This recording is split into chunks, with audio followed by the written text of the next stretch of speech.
नमस्कार दोस्तों, competition war के यूट्यूब चैनल में आपका स्वागत है। मैं संदीप हाजिर हूं आपके लिए लेकर करंट अफेयर्स अगस्त 2023 की एक नई वीडियो। और दोस्तों, इस वीडियो में हम आर्थिक परिदृश्य की बात करेंगे। इससे पहले हमने राष्ट्रीय और अंतर्राष्ट्रीय परिदृश्य पर विस्तार पूर्वक बातचीत की हुई है। उन वीडियो के जो लिंक है वो इस वीडियो के डिस्क्रिप्शन में दिए हुए हैं, जाकर वो वीडियो आप लोग जरूर देखना। साथ ही डिस्क्रिप्शन के अंदर कंपटीशन वॉर के ऑफिशियल टेलीग्राम चैनल का लिंक दिया हुआ है, जहां पर आपके लिए डेली बेसिस पर द हिंदू और पीआईबी की जो करंट अफेयर्स होती हैं वो हिंदी में प्रकाशित की जाती हैं। तो आप लोग टेलीग्राम चैनल से जुड़ना बिल्कुल ना भूलें। साथ ही आप कंपटीशन वॉर के जो फेसबुक पेज है उसको भी लाइक कर दें, उस पर जुड़ जाएं, क्योंकि डे टू डे लाइफ में जो भी नोटिफिकेशन होते हैं या जो नए अनाउंसमेंट चैनल पे होने होते हैं वो वहीं पर हम अपलोड कर देते हैं, जिससे आप सभी तक जानकारी का प्रसार आसानी से हो सके। तो दोस्तों, आइए शुरुआत करते हैं आर्थिक परिदृश्य में पहली न्यूज के साथ और देखते हैं पहली न्यूज क्या है।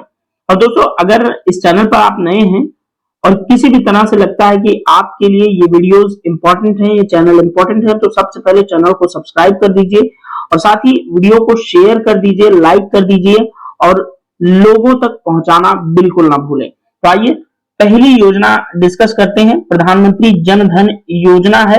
और प्रधानमंत्री जन धन योजना आखिर इतने वर्षों बाद चर्चा में क्यों है, तो उसी के बारे में बात कर लेते हैं। आप सब जानते होंगे प्रधानमंत्री जन धन योजना के अंतर्गत आप सभी का खाता कहीं न कहीं या फिर परिवार के मेंबर का जो खाता है, अकाउंट है, वो बैंक के अंदर खोला गया होगा, वो भी फ्री में।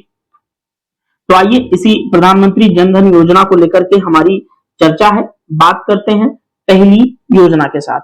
तो दोस्तों, वित्तीय समावेशन पर राष्ट्रीय मिशन था एक प्रधानमंत्री जन धन योजना। तो याद रखना, वित्तीय समावेशन के लिए लाई गई प्रधानमंत्री जन धन योजना एक राष्ट्रीय मिशन है। प्रधानमंत्री जन धन योजना के तहत 28 अगस्त 2023 को इस योजना के 9 वर्ष पूर्ण हो चुके हैं। तो इसके 9 वर्ष पूर्ण होने पर ये योजना चर्चा में है, तो इसलिए हम इसे डिस्कस कर रहे हैं। दोस्तों, ये बहुत ही महत्वपूर्ण अब फाइनेंशियल इंक्लूजन को लेकर के अगर बात चल रही है, वित्तीय समावेशन को लेकर के, यानी कि सभी व्यक्तियों को, पूरे देश को बैंकिंग सुविधाओं के साथ जोड़ने की बात चल रही है, तो ये योजना जो है अपने आप में बहुत अधिक महत्वपूर्ण हो जाती है। अब दोस्तों, वित्त मंत्रालय द्वारा योजना की प्रगति के संबंध में एक रिपोर्ट भी जारी की गई है। तो इसी रिपोर्ट की कुछ बातें हैं, उन बातों का जिक्र यहां पर हम करने वाले हैं। तो पहली बात क्या है, जो वित्त मंत्रालय द्वारा प्रधानमंत्री जन धन योजना के संबंध में जो रिपोर्ट जारी की गई, उस रिपोर्ट की पहली बात क्या है, आइए देख लेते हैं। तो दोस्तों, 9 अगस्त 2023 को इस योजना के तहत खोले गए जो बैंक खाते हैं उनकी संख्या 50.1 करोड़ हो गई थी। तो 9 अगस्त तक कितने खाते खोले गए इस योजना के अंतर्गत? 50.01 करोड़। ठीक है, ये रिपोर्ट में मेंशन पहली बात है। दूसरी बात दोस्तों, इसमें इस योजना के अंतर्गत लगभग 60% खाते ग्रामीण और अर्ध शहरी क्षेत्रों में खोले गए, जो कि अपने आप में फाइनेंशियल इंक्लूजन को लेकर के एक बहुत बड़ी प्रगति देखने को यहां पर मिल रही है। दोस्तों, तीसरी बात है कि इन खातों में 56% खाते किनके हैं? महिलाओं की, जो कि बहुत बड़ी बात है। जेंडर इक्वलिटी को यहाँ पर प्रमोट किया जा रहा है। वित्तीय समावेशन तो हो ही रहा है। इससे पहले आप देखते होंगे जनरली जो अकाउंट होते थे वो घर के मेल मेंबर्स के होते थे, लेकिन इस योजना के अंतर्गत जो 56% खाते खोले गए वो सिर्फ महिलाओं के हैं। ठीक है, तो इतना आप लोग जरूर याद रखना, बहुत ही महत्वपूर्ण ये बात है जो कि रिपोर्ट के अंदर मेंशन की गई। चौथी बात है दोस्तों कि इस बैंक खाते में औसतन बैलेंस 4046 रुपए रखा गया। तो ये भी आपके लिए बहुत इंपॉर्टेंट पॉइंट हो जाता है। दोस्तों, वित्त मंत्रालय के अनुसार 50 करोड़ रुपए पीएमजेडीवाई यानी प्रधानमंत्री जन धन योजना खातों में से 5.5 करोड़ से अधिक बैंक खातों को डीबीटी यानी कि प्रत्यक्ष लाभ अंतरण योजना का उनको लाभ मिला। डीबीटी मतलब क्या होता है कि किसी भी योजना का लाभ डायरेक्ट लाभार्थी के अकाउंट नंबर में यानी कि अकाउंट में ट्रांसफर कर देना। डायरेक्ट बेनिफिट ट्रांसफर यानी कि प्रत्यक्ष प्रत्यक्ष लाभ हस्तांतरण मिला हुआ है इस योजना के अंतर्गत। कितने व्यक्तियों को? 5.5 करोड़ से भी अधिक खातों को। ठीक है, तो इस योजना में इतना महत्वपूर्ण था। आइए थोड़ा और बैकग्राउंड में चलते हैं, जानते हैं कि प्रधानमंत्री जन धन योजना क्या थी, इसके बारे में थोड़ी सी और चर्चा करते हैं। अब दोस्तों यहाँ पर इस रिपोर्ट से संबंधित कुछ बातें और मेंशन की गई हैं। तो इन खातों के लिए ये एक और पॉइंट है, देख लेते हैं कि इन खातों के लिए लगभग 34 करोड़ यहाँ पर रुपे कार्ड जो है वो जारी किए गए। कितने? 34 करोड़ रुपए कार्ड। तो ये अपने आप में एक अचीवमेंट है, जो कि लगभग 2 लाख रुपए का दुर्घटना बीमा कवर भी प्रदान करते हैं। तो यहाँ पर ये पॉइंट आपके लिए इंपॉर्टेंट हो जाता है कि 2 लाख रुपए तक का क्या मिल रहा है? दुर्घटना बीमा कवर। अब दोस्तों Guinness book of the world record में इस योजना को, प्रधानमंत्री जन धन योजना को दर्ज किया गया और Guinness book of world records ने पीएमजेडीवाई की सफलता को स्वीकार करते हुए प्रमाणित किया कि वित्तीय समावेशन अभियान के हिस्से के रूप में एक सप्ताह में, ये नंबर देख रहे हैं, 18 करोड़ 1,80,000 समथिंग 96,130 बैंक खातों को खोला गया। 1,80,96,130 ये नंबर बन रहा है, इतने खातों को खोला गया, जो कि यह सफलता भारत सरकार के वित्तीय सेवा विभाग द्वारा हासिल की गई। तो ये समझ सकते हैं अपने आप में एक बहुत बिग अचीवमेंट है कि पूरी दुनिया में इस तरह की चीजें नहीं हुई थी, इसलिए Guinness book of the world record के अंदर इस पीएमजेडीवाई यानी कि प्रधानमंत्री जन धन योजना को रखा गया। अब दोस्तों इस योजना की बात करें लॉन्चिंग की, तो 28 अगस्त 2014 को इस योजना को क्या किया गया था? लॉन्च किया गया था। और दोस्तों यह योजना कमजोर एवं आर्थिक रूप से वंचित वर्गों को सस्ती वित्तीय सेवाएं प्रदान करने के लिए वित्त मंत्रालय के नेतृत्व में एक विश्व स्तर पर सबसे बड़ी वित्तीय समावेशन पहलों में से एक है। तो इतनी जानकारी आपके लिए प्रधानमंत्री जन धन योजना के संबंध में महत्वपूर्ण हो जाती है।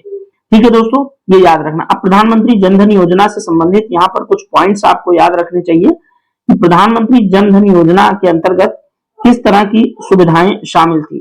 तो बैंकिंग सेवाएं सभी को सुलभ कराना इनका एक स्तंभ था। दूसरा, ऋण गारंटी कोष बनाना।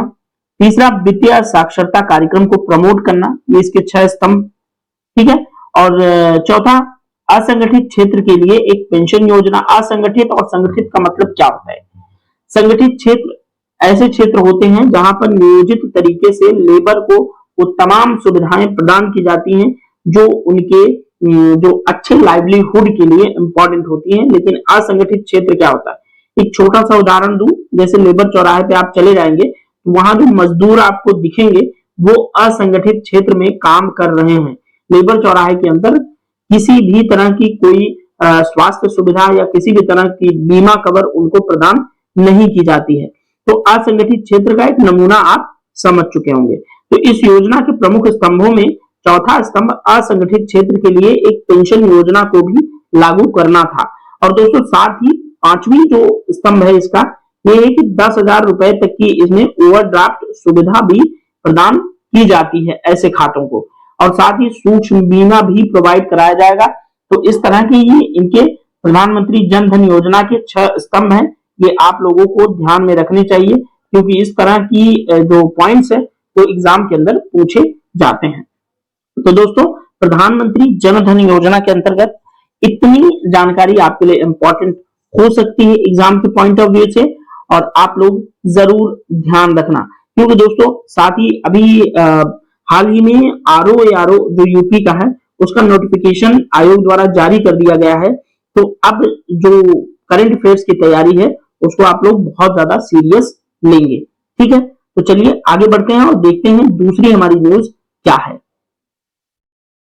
दोस्तों दूसरी न्यूज भी काफी महत्वपूर्ण है और यह न्यूज फॉर्चून ग्लोबल 500 को लेकर है। फॉर्चून एक पत्रिका है जो ग्लोबल 500 नाम से विश्व की 500 बड़ी कंपनियों की एक सूची जारी करती है। तो उसी के संबंध में यहाँ पर आपको मुकेश अंबानी जी की तस्वीर दिख रही है, जो कि रिलायंस इंडस्ट्रीज के मालिक हैं। तो इनकी तस्वीर किसी कारणवश यहाँ लगाई गई है, वो कारण आपको आगे डिस्कशन के दौरान स्पष्ट होगा। तो आइए फिलहाल चर्चा करते हैं फॉर्चून ग्लोबल 500 के बारे में। तो दोस्तों, अमेरिका की एक पत्रिका है फॉर्चून, जो कि राजस्व की दृष्टि से विश्व की 500 बड़ी कंपनियों की सूची को प्रकाशित करता है। उसी ने इस सूची को अभी फॉर्चून ग्लोबल 500 को प्रकाशित किया। अब दोस्तों, इस फॉर्चून पत्रिका द्वारा ग्लोबल 500 का जो प्रकाशन है वो 1995 से प्रतिवर्ष किया जाता रहा है। तो ये आपके लिए एक महत्वपूर्ण पॉइंट हो सकता है।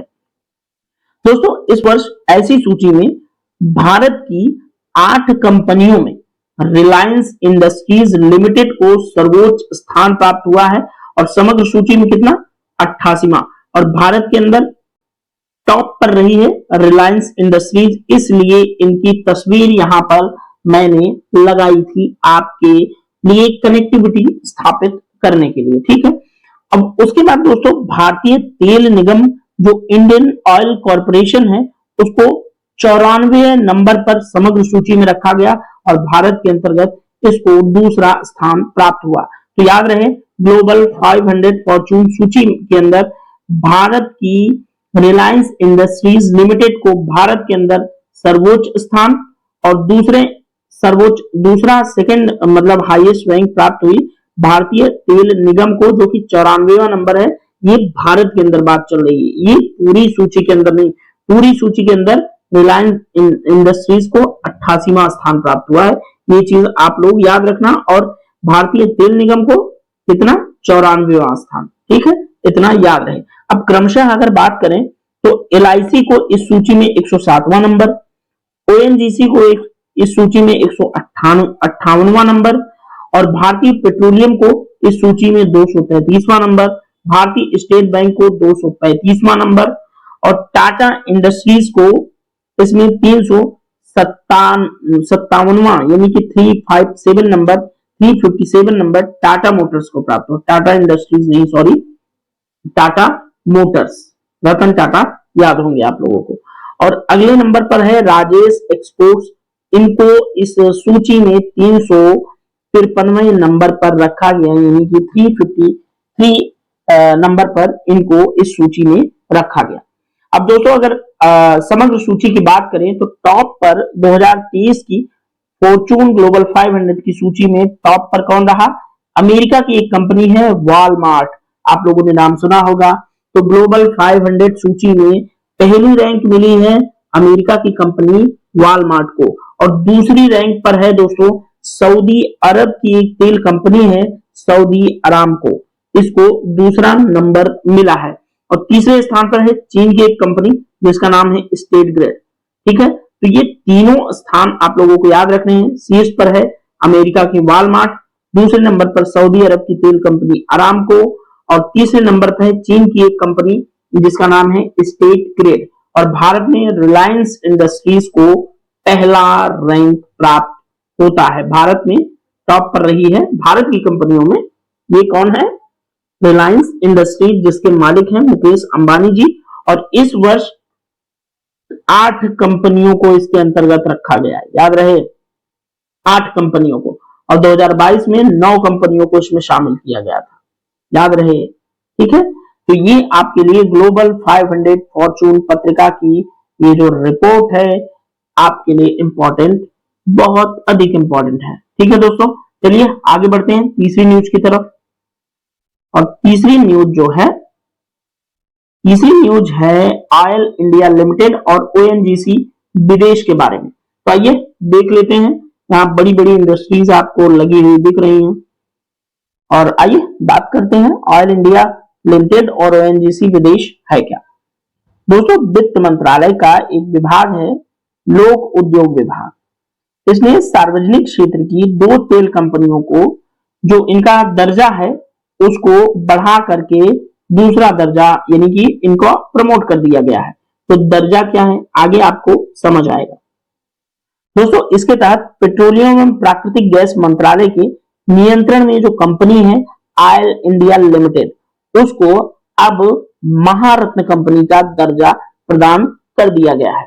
तो घबराइए मत, महारत्न कंपनी आगे आपको क्लियर हो जाएगी कि कौन सी कंपनियां महारत्न हैं और भारत की ऐसी कौन सी कंपनीज हैं जिनको महारत्न का दर्जा प्राप्त है। तो अभी टेंशन मत लेना, बस इसको समझिए। अब दोस्तों देश में महारत्न कंपनियों की संख्या अब जो है वो कितनी हो गई है? 13। ये याद रहे कि अब देश में 13 महारत्न कंपनियां हो गई हैं जब ऑयल इंडिया लिमिटेड को महारत्न का दर्जा प्राप्त हुआ। तो ऑयल इंडिया लिमिटेड की गुत्थी जो है आपको सुलझती हुई नजर आ रही होगी। दोस्तों इससे पूर्व 12 कंपनियां 12वीं कंपनी जो थी वो ग्रामीण विद्युतीकरण निगम यानी कि आरईसी थी, रूरल इलेक्ट्रिक कॉर्पोरेशन, जिसे सितंबर 2022 में महारत्न का दर्जा प्रदान किया गया था। तो इससे पहले 12 थी। अब जब से महारत्न का दर्जा प्राप्त हुआ है ऑयल इंडिया लिमिटेड को, अब महारत्न कंपनियों की संख्या भारत के अंदर कितनी हो गई? 13। याद रहे इतना। सॉरी। अब ओएनजीसी विदेश के बारे में बात करें तो ओएनजीसी विदेश को तो किस कंपनी का दर्जा प्राप्त हुआ है? नवरत्न कंपनी का दर्जा प्राप्त हुआ है। तो दोस्तों अब इसके बाद ओएनजीसी विदेश के नवरत्न कंपनी का दर्जा प्राप्त होने के बाद देश में नवरत्न कंपनियों की संख्या कितनी हो गई? 13। तो याद रहे कि महारत्न और नवरत्न कंपनियों की संख्या भारत में 13 है। तो ये चीज आप लोग याद रखेंगे। आगे आइए थोड़ा सा और बात करते हैं, सूची देखते हैं। एक जो भारत के अंदर महारत्न कंपनीज हैं उनके बारे में थोड़ी सी एक लिस्ट देख लेते हैं। यहाँ पर दोस्तों आपको एक सूची प्रोवाइड कराई गई है, ये आप देख सकते हैं। राष्ट्रीय ताप विद्युत निगम यानी कि एनटीपीसी, ये क्या है? एक महारत्न कंपनी है भारत की। यहाँ पर पूरा आपको कंपनी जो कि भारत की महारत्न कंपनियां हैं उनकी 13 कंपनियों की लिस्ट यहाँ पर आपको मिल जाएगी। तो यहाँ पर मैं टाइम वेस्ट नहीं करूंगा आपका, तो ये आप आगे पीछे पूरी लिस्ट देख सकते हैं। और दोस्तों इस वीडियो को ना आप 2-3 बार देखा करें जिससे आपके दिमाग में सारी चीजें बैठ जाएं। तो आइए आगे बढ़ते हैं और देखते हैं भारत में नवरत्न कंपनियों की जो सूची है। तो आपके सामने ये भारत में जो नवरत्न कंपनीज हैं उनकी सूची यहाँ पर दी गई है। तो ये भी आप देख लेना, यहाँ भी मैं टाइम वेस्ट करना जरूरी नहीं समझता। ये 13 कंपनीज हैं और इसको आप देख लेना, जिसमें shipping corporation of India limited, राष्ट्रीय इस्पात निगम लिमिटेड, एनएमडीसी लिमिटेड, ये सब देख लेना, रेलवे विकास निगम लिमिटेड। और ये यहाँ कंपनियों के लिए एक थोड़ा सा यहाँ पर आपको चित्र दिख रहा है जिससे आपको थोड़ा समझने में आसानी होगी। दोस्तों अब थोड़ी सी बात करते हैं महारत्न कंपनीज। मैंने आप लोगों को बताई महारत्न का की बात की, लेकिन महारत्न कंपनियां कैसी कंपनियां हो सकती हैं उनके बारे में थोड़ी सी हम बात कर लेते हैं। तो आइए देखते हैं कि कौन सी कंपनियां, किस प्रकार की कंपनियां, उनकी वैल्यू कितनी होगी, वो कैसी कंपनियां होंगी जो महारत्न कंपनीज होंगी। तो दोस्तों महारत्न कंपनियां वे कंपनियां हैं जो रुपए की निवेश सीमा बढ़ा सकती हैं, ये पहली इनकी शर्त है। दूसरी, 5,000 करोड़ और किसी परियोजना में अपने निवल मूल्य का कुल निवल ग्रॉस जो वैल्यू है उसका 15% तक ये इन्वेस्टमेंट करने के बारे में निर्णय लेने के लिए क्या होंगी? स्वतंत्र होंगी, बिल्कुल फ्री होंगी। यानी कि 5,000 करोड़ और भी किसी जो परियोजना के लिए अपनी पूरा जो इनका वैल्यू है उसका 15% तक क्या इन्वेस्टमेंट निवेश करने के लिए, ये निर्णय लेने के लिए स्वतंत्र होती हैं। ऐसी ही कंपनियों को कहा जाता है महारत्न कंपनी। आइए थोड़ा सा और आगे बढ़ें और देखते हैं कि महारत्न कंपनीज का दर्जा पाने के लिए किसी कंपनी को किन किन मानदंडों को पूरा करना होता है। तो पहले मानदंड ये है कि कंपनी का जो औसत वार्षिक शुद्ध लाभ है रुपए से अधिक होना चाहिए। कितने? 2500 करोड़। ठीक है, इतनी ये पहली शर्त है। महारत्न कंपनी का दर्जा अगर आपको पाना है तो इस पहली शर्त को आपको पूरा करना होगा। दूसरी शर्त है वे कंपनियां जिनकी वार्षिक शुद्ध संपत्ति रुपए 3 वर्षों के लिए कितनी हो? 10,000 करोड़ या औसत वार्षिक कारोबार का 3 साल के लिए कितना हो, 20,000 करोड़। तो यह दर्जा जो है, महारत्न का दर्जा उनको प्राप्त हो जाएगा। ये दूसरी जो है शर्त है महारत्न कंपनी का दर्जा प्राप्त करने के लिए। तीसरी शर्त है, ये कंपनियां किसी प्रोजेक्ट में अपनी नेटवर्थ के 15% तक का निवेश, ये वही बात है, यहां वाली बात, ये दोबारा प्रिंट कर दी गई है, तो इससे आप घबराना मत। ये एक शर्त है, मैंने आपको यहाँ पे बताई थी ना कि ऐसी कंपनियां अपने पूरे वैल्यू का 15% तक इन्वेस्टमेंट करने के लिए फ्री होती है निर्णय लेने के लिए। ठीक है, अब आइए महारत्न कंपनियों की बात हमने कर ली, थोड़ा सा नवरत्न कंपनियों के बारे में देख लेते हैं कि किस तरह की कंपनीज होती हैं नवरत्न कंपनी। तो दोस्तों, नवरत्न जो कंपनियां होती हैं वे सार्वजनिक क्षेत्र के उद्यम, ठीक है, जिसके पास रुपए तक के निवेश पर निर्णय लेने का अधिकार है। कितने?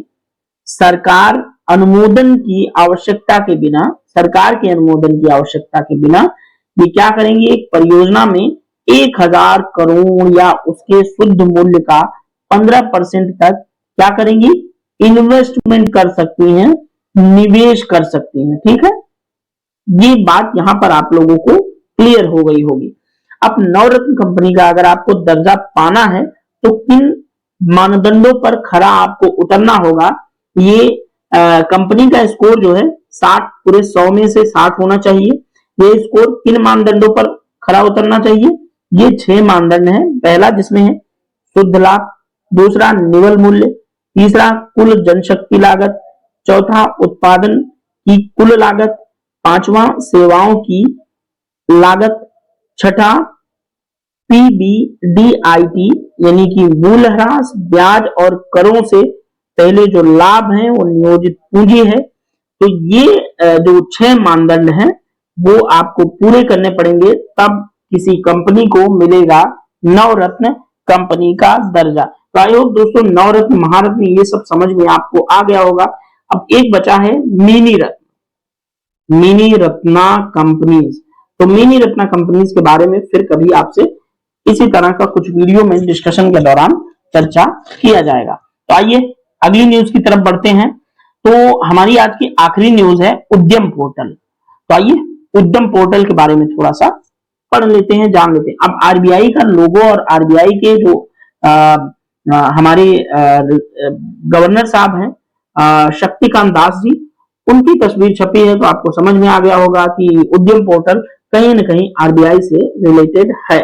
तो दोस्तों यहाँ पर तस्वीर के अंदर आपको दिख रहा होगा कि RBI launches Udyam portal to track unclaimed deposit. तो अनक्लेम्ड डिपॉजिट के लिए आरबीआई ने लॉन्च किया है उद्यम पोर्टल। इतनी बात आपको ध्यान में रखनी है। आइए आगे बढ़े और थोड़ा सा और जानते हैं उद्यम पोर्टल के बारे में। तो दोस्तों भारतीय रिजर्व बैंक ने 17 अगस्त 2023 को बिना दावे वाली जमा यानी कि लावारिस जमा राशि की खोज के लिए UDGAM यानी कि unclaimed deposit gateway to access information नामक एक केंद्रीकृत वेब पोर्टल लॉन्च किया है, वही है उद्यम पोर्टल। अब दोस्तों आरबीआई ने इस प्लेटफॉर्म को उपभोक्ताओं के लिए एक ही स्थान पर कई बैंकों में बिना दावे वाली, एक ही स्थान पर कई बैंकों में बिना दावे वाली जमा की तलाश आसान करने के लिए लॉन्च किया है उद्यम पोर्टल। अब दोस्तों इस वेब पोर्टल की जो शुरुआत है वह ग्राहक के आसानी से अपने अप्रयुक्त जमा और खातों का पता लगाने में सक्षम होने के लिए इसकी शुरुआत जो है वो की गई है। दोस्तों इसके इस्तेमाल से वे या तो अपने जमा खातों को अपने व्यक्तिगत बैंकों में सक्रिय कर सकते हैं या अप्रयुक्त जमा राशि एकत्र कर सकते हैं। समझ गए? अभी तक आप अनक्लेम्ड जो लावारिस जमा राशि है उसका मतलब समझ गए, यानी कि किसी खाते में पड़ी ऐसी राशि या ऐसा अमाउंट जिसके बारे में जो ग्राहक है, जिसका अकाउंट है, वो 2-3 साल 4 साल 5 साल से वो ध्यान नहीं दे रहा है, उसके बारे में ये बातचीत ये उद्यम पोर्टल बताता है। ठीक है दोस्तों, आई होप आपको उद्यम पोर्टल समझ आया होगा। और उद्यम पोर्टल दोस्तों बहुत ज्यादा इंपॉर्टेंट है। आरओ एआरओ का एग्जाम होने वाला है और यूपीपीसीएस 2024 भी आने वाला है, उन सब के लिए समान रूप से बहुत अधिक उपयोगी ये वीडियोस मैं आपके सामने लेकर आ रहा हूं। दोस्तों सबसे पहले इस वीडियो में इतना टाइम देने के लिए आपका बहुत बहुत धन्यवाद, थैंक यू सो मच। और आपसे गुजारिश है कि आप कंपटीशन वॉर के ऑफिशियल टेलीग्राम ग्रुप को आप ज्वाइन कर लीजिए, जहां पर आपको पीआईबी और द हिंदू की जो न्यूज है, करंट अफेयर्स है, वो डेली बेसिस पर आपको वहां पर मिल जाया करेंगे। तो दोस्तों फिलहाल इस वीडियो में इतना ही, मिलेंगे किसी अन्य वीडियो में, तब तक के लिए आप लोग अपना ध्यान रखें और वीडियो को लाइक, शेयर और चैनल को सब्सक्राइब करना बिल्कुल ना भूलें। और ये दोस्तों जो वीडियोस मैं आपके लिए प्रोवाइड करा रहा हूं, मैं फिर से बार बार रिपीट करूंगा कि आपकी जो आईएएस, पीसीएस, आरओ एआरओ के जो एग्जाम होंगे यूपी के, उसमें बीपीएससी हुआ, आरपीएससी हुआ राजस्थान का, ठीक है, ये सभी एग्जाम्स के लिए एसएससी हुआ, बैंक हुआ, रेलवे हुआ, थंबनेल में आपने देखा होगा कि सारा कुछ सभी एग्जाम को एक कॉम्प्रिहेंसिवली कवरेज करता है ये एकमात्र वीडियो। आपको इस तरह की वीडियो शायद ही किसी यूट्यूब चैनल पर, पूरे यूट्यूब पर उपलब्ध हो, जहां पर इतना कुछ आपके साथ शेयर किया जाता हो। ठीक है, तो दोस्तों मिलेंगे किसी अन्य वीडियो में, तब तक के लिए thank you so much, bye bye.